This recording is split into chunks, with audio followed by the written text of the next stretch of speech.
हाँ मित्रों, काफी शिष्यों ने यह प्रश्न किया है कि गुरुजी शिलान्यास के विषय में बताइए। शिलान्यास क्या है, क्यों करते हैं और उसके पीछे राज क्या है। मित्रों, शिष्यों और सुनने वाले, शिलान्यास यानी कि खाद मुहूर्त, भूमि पूजन। पहले पत्थरों से मकान बनाए जाते थे। अनेक प्रकार की शिलाओं को जोड़ करके जो महल बनते थे, इसलिए इसका नाम शिलान्यास है। शिलान्यास की पूजा छोटी, बड़ी और मध्यम प्रकार की होती है। अगर हमें छोटा सा मकान बनाना है तो छोटी सी पूजा होगी। बड़ा मकान बनाना है तो बड़ी पूजा होगी। और अगर हमें कोई महल बनाना है, हमें कोई मंदिर बनाना है, तो उस हिसाब से पूजा बढ़ती घटती रहती है। सबसे पहले हम इंजीनियर से पूछेंगे कि आपका मूल जो पाया है, पिलर है, फाउंडेशन है, वो कहाँ आ रहा है और कितना गहरा आ रहा है, वो हमें बताएगा कि भाई 6 फुट, 5 फुट, उससे भी 2 फुट ज्यादा हम 5 बाई 5 का एक खड्डा करवाएंगे। उस खड्डे में हम उतर सके ऐसे सीढ़ियां भी कटवाएंगे। उसके बाद ईशान कोने में एक गड्ढा और करवाएंगे, 1 फुट बाई 1 फुट का। गड्ढे के अंदर गड्ढा कराएंगे 1 फुट बाई 1 फुट का। ये तैयारी हो गई। बाद में हम पूजा की तैयारी करेंगे। श्री गणेशाय नमः बोल करके हम पूजा कराएंगे गणपति की। और गणपति की पूजा करने से पहले जैसे हम दीप जलाते हैं, आचम्य प्राणायाम वगैरह जो भी करते हो, सब कुछ करके गणपति भगवान की पूजा व्यवस्थित करेंगे। गणपति भगवान की पूजा के बाद हम कलश पूजा करेंगे, जिसको पुण्याहवचन बोलते हैं।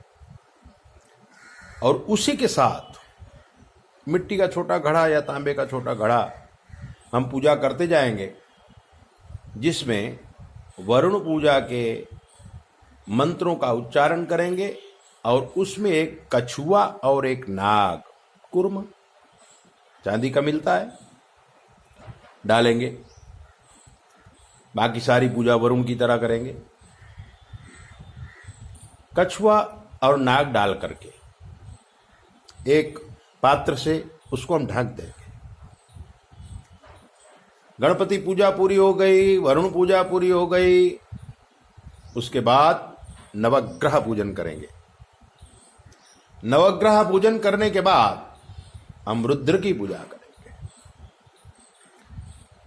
रुद्र की पूजा करने के बाद भगवान विष्णु को स्मरण करते हुए विष्णु भगवान की कुछ विशेष पूजा करेंगे।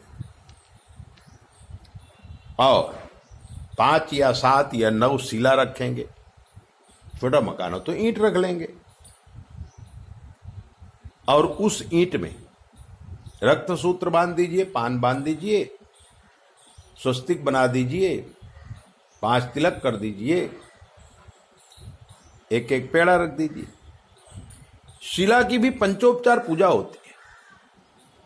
पंचोपचार पूजा करने के बाद जिस व्यक्ति के हाथ से वो कलश स्थापन कराना है, उस व्यक्ति को भी तिलक, रक्त सूत्र आशीर्वाद दें, उसको पवित्र करें और उस व्यक्ति को उस गड्ढे में उतारें। गड्ढे में उतार कर वरुण पूजा के सिवाय जो दूसरा कलश आपने बनाया है वो कलश बीच में रखवा दीजिए, जिसमें आपने नाग और कछुआ डाला है। और फिर आसपास ईंटों की जो पूजा किया है, शिला की जो पूजा किया है, वो ईंटें रखवा दीजिए। अच्छी तरह से उसको मिट्टी से दबा दीजिए। भूमि पूजा के मंत्र बोलिए, भगवान विष्णु के मंत्र बोलिए और फिर पानी की धारा चालू करिए, दूध की धारा चालू करिए। वो जो गड्ढा आपने खुदवाया है उसमें इतना पानी भरिए, इतना पानी भरिए कि वो पानी उफला जाए, बाहर आ जाए।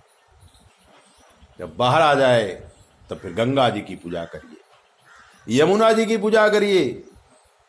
इस प्रकार जब आप करेंगे तो शिलान्यास हो जाएगा, खाद मुहूर्त हो जाएगा, भूमि पूजन हो जाएगा। क्योंकि सभी पंडितों को सारी पूजाएं पता होती है, इसलिए बड़ा ही शॉर्ट करके ये सिस्टम मैंने आपको बताया है।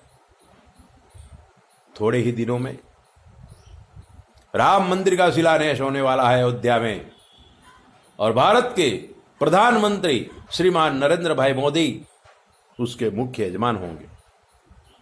आप भी दर्शन का लाभ लीजिए और समझने की कोशिश कीजिए। शिल्प शास्त्र है, वास्तु पूजन है, शिलान्यास है।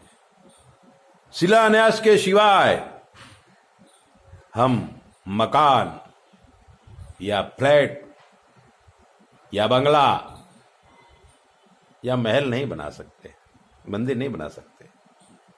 इसलिए वैदिक परंपरा है, अच्छे ब्राह्मण से जानकर, ब्राह्मण को साथ में रखकर ही शिलान्यास हो सकता है, क्योंकि सारी पूजाओं का मतलब ब्राह्मण आपको समझाएगा। और अगर कहीं पर समझ में ना आए तो आप 9825200108 पर फोन करके हमसे पूछ लीजिए, हम आपको बता देंगे कि इस प्रकार से आप शिलान्यास करिए।